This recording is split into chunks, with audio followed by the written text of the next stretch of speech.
Hello दोस्तों, आप लोगों का स्वागत है। आइए देखते हैं यूपी पीसीएस 2018 प्री के पेपर की एनालिसिस। ये तीसरा पार्ट है। ये एक पार्ट और है, इसका 4 पार्ट में इसकी एनालिसिस है। आइए देखते हैं वन बाय वन।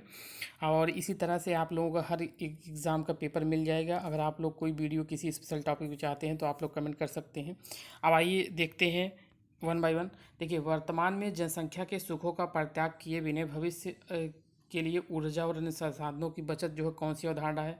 आर्थिक वृद्धि है या आर्थिक विकास है, संपोषणी विकास है या मानव विकास है? तो इसमें क्या है, इसका सही आंसर क्या है? संपोषणी विकास है। मतलब वर्तमान की जो है सुखों का परित्याग किए बिना जो है आने वाली पीढ़ी के लिए भी संसाधनों की बचत जो होती है, ये सस्टेनेबल डेवलपमेंट संपोषणी विकास होता है। अब आइए देखते हैं संपोषणी विकास का सबसे पहले प्रयोग किसने किया था और किस पुस्तक में, यह कहाँ पे हुआ था, देखते हैं। देखिए, सबसे पहले जो है संपोषणी विकास का प्रयोग जो है साइलेंट स्प्रिंग में हुआ था। ये पुस्तक थी किसकी? रिचल कार्सन एक वैज्ञानिक थे। उनकी पुस्तक में 1962 में, मतलब 1962 में हुई थी। और दूसरी बार 1968 में, 1968 में द पॉपुलेशन बम में हुई थी। पॉल एलिरिच की बुक थी। पॉल एलिरिच की बुक थी। ये जीव विज्ञानी थे। अब इसके बाद 1987 में जो है ब्रुटलैंड आयोग का एक शीर्षक था हमारा साझा भविष्य, इसमें प्रयोग किया गया था। तो ये तीन याद रखिएगा, इंपॉर्टेंट है। अब आइए अगला क्वेश्चन देखते हैं। निम्नलिखित में से कौन जो है द्वितीय प्रदूषक है? निम्नलिखित में कौन जो द्वितीय प्रदूषक है? स्मॉग है, कार्बन डाइऑक्साइड है, कार्बन मोनोऑक्साइड है, फ्लाई गैस है। तो इसमें द्वितीय प्रदूषक कौन सा है? तो इसमें द्वितीय प्रदूषक कौन सा है? स्मॉग है। और ये जो है कार्बन डाइऑक्साइड हो गया और फ्लाई गैस हो गया, कार्बन, ये सब क्या है? प्राथमिक प्रदूषक है, याद रखिएगा। अब आइए इसके बारे में जान लेते हैं। अब प्राथमिक प्रदूषक कौन होते हैं? वे प्रदूषक जो स्रोत से सीधे वायु में मिल जाते हैं। स्रोत से जो है सीधे वायु में मिल जाते हैं, वो क्या है? प्राथमिक प्रदूषक। अब प्राथमिक प्रदूषक में कौन कौन से हैं? इसमें है आपका कार्बन मोनोऑक्साइड है, कार्बन डाइऑक्साइड है, सल्फर डाइऑक्साइड है। अब आइए द्वितीय प्रदूषक में, मतलब कुछ ऐसी चीज़ें होंगी जो प्राथमिक प्रदूषक से साथ मिक्स मिक्स करके जो है एक नई चीज़ बनाती होंगी, वे द्वितीय प्रदूषक। अब देखते हैं। जो प्राथमिक वायु प्रदूषकों तथा साधारण वातावरणीय पदार्थों की क्रिया के फलस्वरूप उत्पन्न होता है, यही द्वितीय प्रदूषक होता है। अब इसका एग्जाम्पल क्या है? पैन हो गया। अब इसका ओजोन होता है, स्मॉग है। ये क्या है? द्वितीयक प्रदूषक के एग्जाम्पल है, इंपॉर्टेंट है, याद रखिएगा। अब आइए अगला क्वेश्चन देखते हैं। निम्नलिखित पारिस्थितिकी तंत्रों में जो होती है, किसमें प्रजाति विविधता सापेक्षा काफ़ी अधिक होती है? तो गहरे समुद्र में है, उष्णकटिबंधीय वर्षावन में है, कोरल रीफ में, मरुस्थल में। किसमें जो होती है जब विविधता अधिक होती है? तो उष्णकटिबंधीय वर्षावन में और कोरल रीफ में। दोनों आयोग ने दोनों आंसर दिया, बी और सी जो है उष्णकटिबंधीय वर्षावन और कोरल रीफ दोनों में दिया था। अब देखिए, आइए देखते हैं इनके बारे में। देखिए, जैव विविधता क्या होती है? किसी निश्चित भौगोलिक क्षेत्र में पाए जाने वाले जीवों की संख्या और उनकी विविधता क्या कहलाती है? जैव विविधता कहलाती है। अब देखिए, उष्णकटिबंधीय वर्षा वनों में जो है जैव विविधता बहुत ज़्यादा पाई जाती है। तो ये सबसे ज़्यादा, अब इसमें इसकी स्थिति क्या है? उष्णकटिबंधीय वर्षा वन कहाँ पाए जाते हैं? ये भूमध्य रेखा के आसपास पाए जाते हैं, भूमध्य रेखा के आसपास पाए जाते हैं। अब देखिए, प्रवालों को एक दूसरे नाम किससे जाने जाते हैं? प्रवालों को जो है सामुद्रिक वर्षा वन के नाम से भी जाने जाते हैं। तो इंपॉर्टेंट है, याद रखिए। अब आइए अगला क्वेश्चन देखते हैं। अब इसमें बताना है कि जो है सामान्य परिस्थिति में जो है वृक्ष के पत्तों की सरसराहट कितना डेसिबल स्तर होता है? तो देखिए, 10 डेसिबल होता है, 20 डेसिबल होता है, 60 डेसिबल होता है, 100 डेसिबल होता है। तो पत्तों की सरसराहट कितना डेसिबल आवाज़ उत्पन्न करती है? तो ये होती है 20 डेसिबल, याद रखिएगा, 20 डेसिबल। अब आइए अगला क्वेश्चन देखते हैं। जलवायु परिवर्तन पर संयुक्त राष्ट्र का सम्मेलन COP21 जो 2015 में हुआ था, तो ये कहाँ पे आयोजित हुआ था? मॉस्को में, पेरिस में, बर्लिन में, टोक्यो में। तो कहाँ पे हुआ था? तो ये हुआ था पेरिस में हुआ था। आयोग जो है इससे जो है 5 सम्मेलन पीछे और जो आसपास के सम्मेलन वो जरूर पूछता है। ये देखिए, 2015 में सम्मेलन हुआ था, 2018 के एग्जाम में ये पूछा गया था। तो 5 सम्मेलन याद रखना बहुत जरूरी है। तो आइए देखते हैं। देखिए, जलवायु परिवर्तन पर जो है प्रथम सम्मेलन, संयुक्त राष्ट्र का जो प्रथम सम्मेलन 1992 में कहाँ हुआ था? ब्राज़ील के रियो डी जेनेरियो शहर में हुआ था। अब आइए देखते हैं 5 सम्मेलन जो है 2000 जो इम्पोर्टेंट है। देखिए, COP22 कब हुआ था? कहाँ? 2016 में। कहाँ हुआ था? मार्केस, मोरक्को में हुआ था। COP22 कहाँ हुआ था? 2017 में। कहाँ? वॉन, जर्मनी में हुआ था। COP24 कहाँ हुआ था? 2018 में। कोएटिस कहाँ हुआ था? कोएटिस कहाँ पे? कोएटिस पोलैंड में हुआ था। और 2019 में COP25 हुआ था मैड्रिड, स्पेन में। अब ये किसी एग्जाम में पूछा भी जा चुका था। COP25 कहाँ हुआ था? मैड्रिड, स्पेन में। शायद एसएससी के पेपर में पूछा गया था। COP2020 मतलब आने वाला जो होगा, कहाँ COP26 कहाँ होगा? ये ग्लासगो, स्कॉटलैंड में होगा। अब आइए अगला क्वेश्चन देखते हैं। अगला क्वेश्चन है कि जलवायु परिवर्तन पर भारत की प्रथम राष्ट्रीय कार्य योजना कब लोकार्पित की गई? 2000, 2008, 2012 और 2015 में। कब हुई थी? तो ये 30 जून 2008 को। जलवायु परिवर्तन भारत की प्रथम राष्ट्रीय कार्य योजना कब हुई थी? 30 जून 2008 को जो लोकार्पित की गई थी। अब आइए अगला क्वेश्चन देखते हैं। अगला क्वेश्चन है इंसिनरेटर्स का प्रयोग किसके लिए किया जाता है? पहला, इसमें कूड़ा कचरा को जलाने के लिए, कूड़ा कचरा को इसमें रखने के लिए, हरे पेड़ों को काटने के लिए, खाद बनाने के लिए।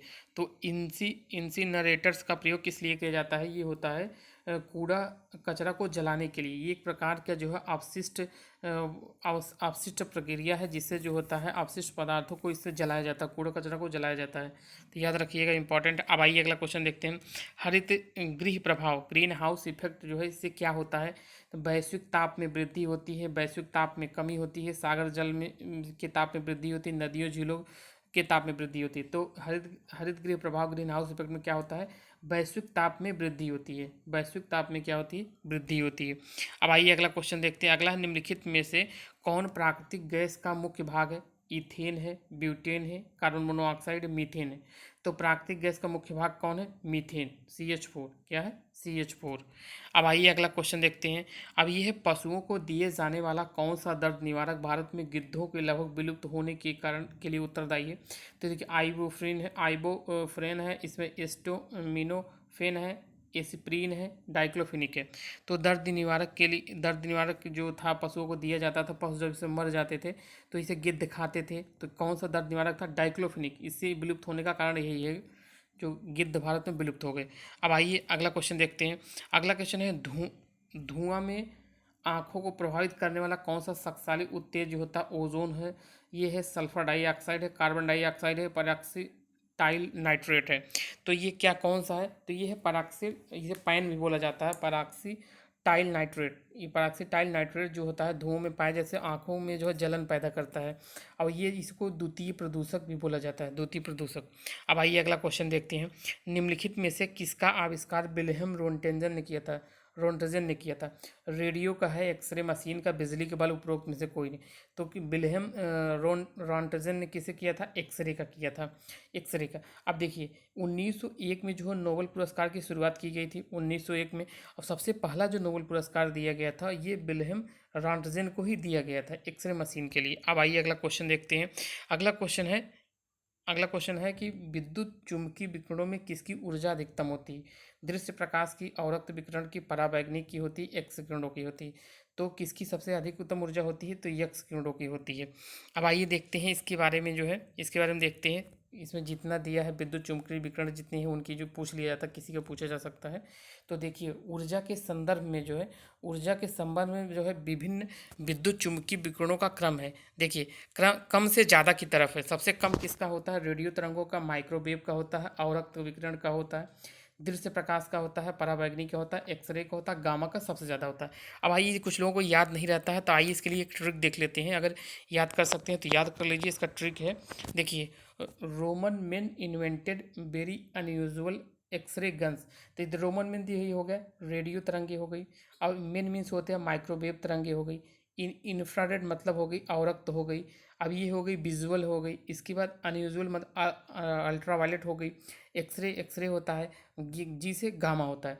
तो ये होता है कम से ज़्यादा की तरफ है। तो याद रखिएगा, पहला है कि रेडियो है, इसके बाद माइक्रोवेव है, इसके बाद अवरक्त है, अवरक्त के बाद दृश्य है, दृश्य के बाद जो है पराबैंगनी है, इसके बाद एक्सरे, इसके बाद गन है। याद रखिए। आइए अगला क्वेश्चन देखते हैं कि इसमें अगला क्वेश्चन है, किसका वेग अधिकतम होता है? किसका वेग अधिकतम होता है? निम्न कास्मिक किरण का, प्रकाश का, इलेक्ट्रॉन का, पारध्वनिक तरंग का, किसका जो होता है वेग अधिकतम होता है?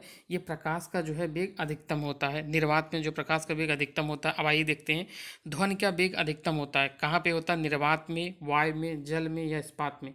तो किस में होता है ये ध्वनि का वेग अधिकतम? किस में होता है? इस्पात में होता है। तो देखिए, इसमें होता है गैस होता है, द्रव होता है, और ठोस होता है। तो सबसे ज़्यादा जो होता है इस्पात का वेग होता है ठोस में, उससे कम द्रव में होता है, और सबसे कम जो होता है गैस में होता है। इस्पात क्या है? एक ठोस है। तो ठोस में ध्वनि का वेग अधिकतम होता है, याद रखिएगा। अब आइए अगला क्वेश्चन देखते हैं। आइंस्टाइन को निम्नलिखित में से किस सिद्धांत के लिए जो है नोबेल पुरस्कार दिया गया था? तो ये सापेक्षता के सिद्धांत के लिए, प्रकाश विद्युत के प्रभाव सिद्धांत के लिए, विशिष्ट ऊष्मा के सिद्धांत के लिए, ब्राउनियन गति के सिद्धांत के लिए। तो किस लिए इनको नोबेल पुरस्कार दिया गया था? तो इनको दिया गया था प्रकाश विद्युत के सिद्धांत के लिए। इन्होंने जो है 1879 में जो है इस नियम का आविष्कार किया था। इस नियम का जो है कौन सा, प्रकाश विद्युत प्रभाव का। और 1921 में इनको जो है नोबेल प्राइज़ इसके लिए दिया गया, नोबेल पुरस्कार इसके लिए दिया गया था। याद रखिए, प्रकाश विद्युत प्रभाव। अब देखिए इसके बारे में ये लिखा गया है, ये है कि 1879 प्रकाश विद्युत प्रभाव की व्याख्या, उसका नियम दिया था। 1921 में जो है 1921 में भौतिकी का नोबेल पुरस्कार आइंस्टाइन को दिया गया था। अब आइए अगला क्वेश्चन, निम्नलिखित में तत्वों में कौन सा अर्धचालक है। अर्धचालक देखते हैं, एल्युमिनियम है, सिलिकॉन है, चांदी है तो और शीशा है। तो इसमें अर्धचालक कौन सा है, तो ये सिलिकॉन, सिलिकॉन जो है अर्धचालक है। अब आइए आगे देखते हैं इसके बारे में। इसके बारे में देखते हैं, देखिए अर्धचालक है कुछ ऐसे पदार्थ जिनकी वैद्युत चालकता जो होती है अचालकों से, जिसमें विद्युत नहीं फ्लो करता है, अचालकों की अपेक्षा बहुत अधिक होती है और चालकों की अपेक्षा कम होती है।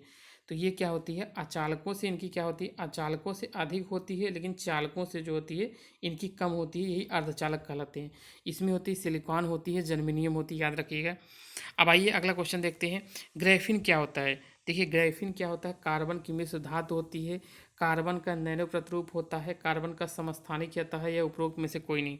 तो ग्रेफिन क्या होता है, ग्रेफिन जो होता है कार्बन का जो है नैनो प्रतिरूप होता है, कार्बन का जो है नैनो प्रतिरूप होता है। देखिए ये जो है मिसमैच हो गया है। देखिए ग्रेफिन जो होता है एक अणु की मोटाई वाली सामान्य कार्बन की एक पतली परत होती है। ये क्या होती है, ग्रेफिन क्या होती है, इसके बारे में जानिए। एक अणु की मोटाई वाली सामान्य कार्बन की एक पतली परत होती है। अब ये क्या होती है, नैनो प्रौद्योगिकी के क्षेत्र में इसका बहुत बड़ा जो है इसका एप्लीकेशन, अब इसका एप्लीकेशन कहाँ है, नैनो प्रौद्योगिकी, नैनो टेक्नोलॉजी में इसका उपयोग किया जाता है। तो याद रखिए ग्राफिन क्या है, एक अणु की मोटाई वाली सामान्य कार्बन की पतली परत, याद रखिएगा। अब आइए अगला क्वेश्चन देखते हैं। अगला क्वेश्चन है डीएनए की द्विकुंडली मतलब डबल हेलिकल संरचना किसके द्वारा दी गई थी, जैकब और मोनट के द्वारा, वाटसन क्रिक के द्वारा, एजी खुराना या उपरोक्त में से कोई नहीं। तो किसको दिया गया था, डीएनए की ड्यूक्लियर संरचना किसने दी थी, ये वाटसन एंड क्रिक ने। इसके लिए इनको नोबेल पुरस्कार भी मिला था, वाटसन एंड क्रिक को। अभी इनके बारे में देख लीजिए हैं। देखिए इसके लिए इनको जो है ये डबल हेलिकल ड्यूकुंडलिन के लिए 1962 में जो है नोबेल पुरस्कार किसको थे, जेम्स वाटसन, फ्रांसिस क्रिक को, MHF विल्किंसन को, फ्रैंकलिन को। इन चार लोगों को नोबेल पुरस्कार जो है ये ड्यूकेंडलिन डीएनए के जो होती है डबल हेलिकल के लिए जो है 1962 में दिया गया है। ये किसी एग्जाम में, शायद लोअर के एग्जाम में पूछा भी जा चुका है। आइए अगला क्वेश्चन देखते हैं, निम्नलिखित में से कौन सा विटामिन सी का सबसे अच्छा स्रोत है, संतरा है, सेब है, गाजर है, आंवला है। तो विटामिन सी का सबसे अच्छा स्रोत कौन है, आंवला है। आइए इसमें देखते हैं, इसके बारे में फैक्ट देख लेते हैं। विटामिन सी का जो है पूछा भी जा चुका है। देखिए विटामिन सी का क्या रासायनिक नाम क्या है, स्कार्बिक अम्ल है, स्कार्बिक अम्ल है, ठीक है। अब इसका प्रमुख कार्य क्या होता है, ऊतकों की कोशिकाओं को परस्पर बांधे रखता है। अब ऊतक किससे बने होते हैं, कोशिकाओं से मिलकर बने होते हैं। जो ये होती है छोटी छोटी कोशिकाएं होती हैं, इनका क्या होता है, एक बांधे रखने का काम जो होता है, ये किसका होता है, ये होता है किसका, मैट्रिक्स का। देखिए इसमें ऊतकों को कोशिकाओं को परस्पर बांधे रखने के लिए अंतर कोशिकीय पदार्थ के मैट्रिक्स, कोलेजन तंतुओं, हड्डियों के मैट्रिक्स और दांतों के डेंटिन के निर्माण को सामान्य होता है। तो इसमें जो एक मैट्रिक्स बनती है जो इनको बांधे रखती है, इसकी स्थिति को ये सामान्य बनाए रखता है। विटामिन सी के बिना जो होता है इसकी क्षति होने लगती है, यही इसमें दिया गया। दांतों की डेंटिन हो गया, डेंटिन के लिए भी इम्पॉर्टेंट होता है, और हड्डियों के लिए विटामिन सी इम्पॉर्टेंट होता है। एक आप जानते हैं कि इस भी स्कर्वी रोग इससे होता है। स्कर्वी रोग में होता क्या है, घाव और कन्ना भरना, स्कर्वी रोग इससे होता है विटामिन सी की कमी के कारण। हड्डी और दांतों की वृद्धि रुक जाती है विटामिन सी की कमी के कारण। टूटी हड्डी का नहीं जुड़ना जो होता है विटामिन सी की कमी के कारण। इनीमिया भी हो जाता है, रक्त क्षीणता हो जाती है। शरीर की जो होती है एंटीबॉडी, एंटीऑक्सीडेंट की जो पावर होती है, प्रतिरक्षा क्षमता भी कम हो जाती है। और जनन क्षमता जो है कम हो जाती है। मसूड़ों में खून आना स्टार्ट हो जाता है। तो इसके स्रोत क्या क्या है विटामिन सी के, जैसे नींबू हो गया, संतरा हो गया, मौसमी हो गई, टमाटर हो गया, हरी मिर्च हो गया, अन्य हरी सब्जियां हो गई, आलू हो गया, अनेक फलों में पाया जाता है, ये पाया जाता है। और ये जो ऊपर स्टेटमेंट दिया गया था, ये कि इसका प्रमुख कार्य है ऊतकों में कोशिकाओं को परस्पर बांधे रखने वाले जो है अंतर कोशिकीय पदार्थ के मैट्रिक्स, कोलेजन तंतुओं, हड्डियों के मैट्रिक्स और दांतों के डेंटिन। ये स्टेटमेंट जो IAS में एज इट इज यही स्टेटमेंट आया था, इसलिए इसको समझ लीजिएगा, अच्छे से समझ में आ गया होगा। अब आइए अगला क्वेश्चन देखते हैं। अब देखिए भारत के संविधान में प्रस्तावना में कितने प्रकार के न्याय समानता, भ्रातृत्व और उसी क्रम में उल्लेख किया गया है। तो देखिए कितने प्रकार की न्याय, तो इसका सही आंसर क्या है? सही आंसर है ए। इसमें जो है तीन प्रकार की, सामाजिक, आर्थिक और राजनीतिक, इसमें तीन प्रकार के जो है न्याय की बात की गई है। और इसमें जो है दो प्रकार के जो है समानता की बात की गई है, पांच प्रकार के स्वतंत्रता की बात की गई है, और एक प्रकार के जो भ्रातृत्व की बात की गई है, ये प्रस्तावना में की गई है। अब आइए अगला क्वेश्चन देखते हैं। सरकारिया आयोग की जो संस्तुतियों में निम्नलिखित में से किससे संबंधित है? राजस्व का वितरण है, राष्ट्रपति की शक्तियां और कार्य है, संसद की सदस्यता है, केंद्र और राज्य के संबंध है। तो सरकारिया आयोग की संस्तुतियां निम्नलिखित किससे संबंधित हैं? ये केंद्र और राज्य के संबंध, किससे संबंधित है? केंद्र और राज्य के संबंधित है। देखिए सरकारिया आयोग कब बना गया था? 1983 में बनाया गया था, और 1988 में जो है अपनी रिपोर्ट सबमिट किया था। ये जो है 3 सदस्यीय आयोग था केंद्र और राज्य संबंध के लिए। ये जस्टिस आर एस सरकरिया की अध्यक्षता में बनाया गया था। अब आइए देखते हैं, ये है, इसमें है भारतीय संविधान में भारत के आधिकारिक भाषा से जुड़े प्रावधानों में संशोधन कर सकती है। तो इसमें देखिए ऑप्शन है, अपने सदस्यों के साधारण बहुमत द्वारा, 2/3 बहुमत द्वारा, 3/4 बहुमत द्वारा, या 1/3 समर्थन में। तो भारतीय संविधान जो भारत की आधिकारिक भाषा में जुड़े प्रावधानों में संशोधन कर सकती है। कैसे? 2/3 बहुमत के द्वारा। अगर भारतीय संविधान को अपनी आधिकारिक भाषा में जो है संशोधन करना होगा तो 2/3 बहुमत से संशोधन कर सकती है। इंपॉर्टेंट है, याद रखिएगा। अब आइए अगला क्वेश्चन देखते हैं। बिना अनुमति के कितने दिन संसद से अनुपस्थित रहने पर किसी सांसद की जो है अयोग्य घोषित किया जा सकता है? बिना अनुमति के जो है, तो ये इसका सही आंसर क्या है? 30 दिन है, 60 दिन है, 90 दिन है, 120 दिन। तो कितने दिन है? 60 दिन है। कितना है? 60 दिन है। इसका प्रावधान अनुच्छेद 101 के पार्ट 4 में दिया गया है। सब पार्ट 4 में दिया है। 101 अनुच्छेद 101 के जो है पार्ट 4 में दिया गया है कि अगर कोई सांसद बिना अनुमति के जो 60 दिन अनुपस्थित रहता है तो उसकी संसद सदस्यता जो है खत्म कर दी जाती है। अब आइए अगला क्वेश्चन देखते हैं।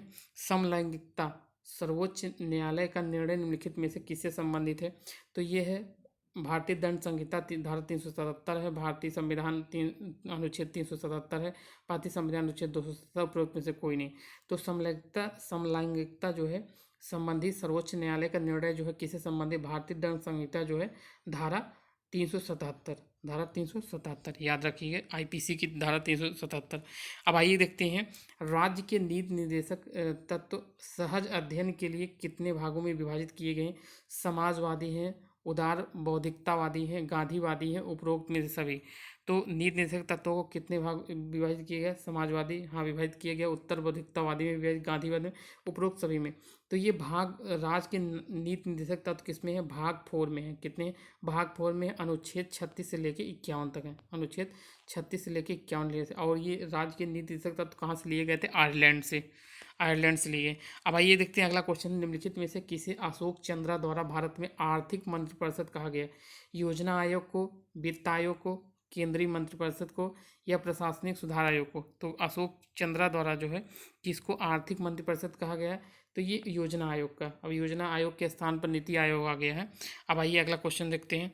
अगला क्वेश्चन है, भारतीय न्यायिक व्यवस्था में जब जनहित याचिका को शामिल किया गया उस समय भारत के मुख्य न्यायाधीश कौन थे? तो देखिए इसका आंसर इसमें से कोई नहीं है। इसका आंसर इसमें से कोई नहीं है। इसकी वाई बी चंद्रचूड़ है। इसको आयोग ने जो है बाहर कर दिया क्वेश्चन को। वाई बी चंद्रचूड़ थे उस समय मुख्य न्यायाधीश। कौन थे? वाई बी चंद्रचूड़ थे। और लेकिन उस समय जज कौन थे जो देख रहे थे इसको, जो है भारतीय न्याय, ये जनहित याचिका को, पीआईएल को देख रहे थे? तो ये पीएन भगवती देख रहे थे। लेकिन इसे पूछा गया है कि उस समय मुख्य न्यायाधीश कौन था? मुख्य न्यायाधीश से वाई बी चंद्रचूड़ थे, और जो 21 को जिस हैंडल कर रहे थे वो पीएन भगवती थे। क्वेश्चन देखते हैं, लोकसभा में केंद्र शासित क्षेत्रों की सर्वाधिक प्रतिनिधित्व कितना है? सर्वाधिक केंद्र शासित यूनियन टेरिटरी का पूछ रहा। 15 है, 20 है, 25 है, उपरोक्त में से कोई नहीं। तो कितना है? 20 है। अभी तक तो 20 है। अब आगे क्या परिवर्तन आएगा? जैसे पहले क्या था? पहले 29 राज्य थे, 7 केंद्र शासित प्रदेश से। अब क्या हो गया? 28 राज्य और 9 केंद्र शासित प्रदेश। अब 9 की जगह हो गया 8। 28 राज्य, 8 केंद्र शासित प्रदेश। ये क्या हुआ? 9 कैसे, एक कम कैसे हो गया? जम्मू कश्मीर राज्य के बन जाने से जो है 2 केंद्र शासित प्रदेश बन गए। तो 28 राज्य जो है और 9 केंद्र शासित प्रदेश हो गया। अब इसमें दादर नगर हवेली को, दमन दीव को मिला के एक केंद्र शासित प्रदेश बना गया है, तो इसलिए 8 हो गया। तो 28 राज्य जो है 8 केंद्र शासित प्रदेश हैं। अब इनकी क्या स्थिति होगी अब आने वाले समय में ये पता चलेगा। अब आइए देखते हैं, अगला क्वेश्चन है, भारत सरकार द्वारा जो है महिला एवं बाल विकास के लिए जो है स्वतंत्र मंत्रालय कब स्थापित किया गया था। तो देखिए इसके लिए क्या है, इसमें कोई ऑप्शन सही नहीं है। इसका सही आंसर है 2006 में। 2006 में पहले ये 1985 में स्थापित किया गया था, लेकिन मानव संसाधन विकास मंत्रालय के अंडर में काम करता था। महिला बाल विकास मंत्रालय पहले मानव संसाधन विकास मंत्रालय के अंडर में काम करता, लेकिन 2006 में इसको अलग करके जो है एक अलग मंत्रालय बना दिया। तो इसका आंसर क्या है 2006। इसको आयोग ने बाहर कर दिया है, इसको जो है मूल्यांकन से बाहर कर दिया गया है। तो ये वीडियो की तीसरी सीरीज़ थी। आप लोगों को वीडियो कैसा लग रहा है आप लोग कमेंट बॉक्स में लिख सकते हैं। पसंद आ रहा है तो आप लाइक कर सकते हैं। Thank you for watching. मिलते हैं नेक्स्ट वीडियो में। Thank you.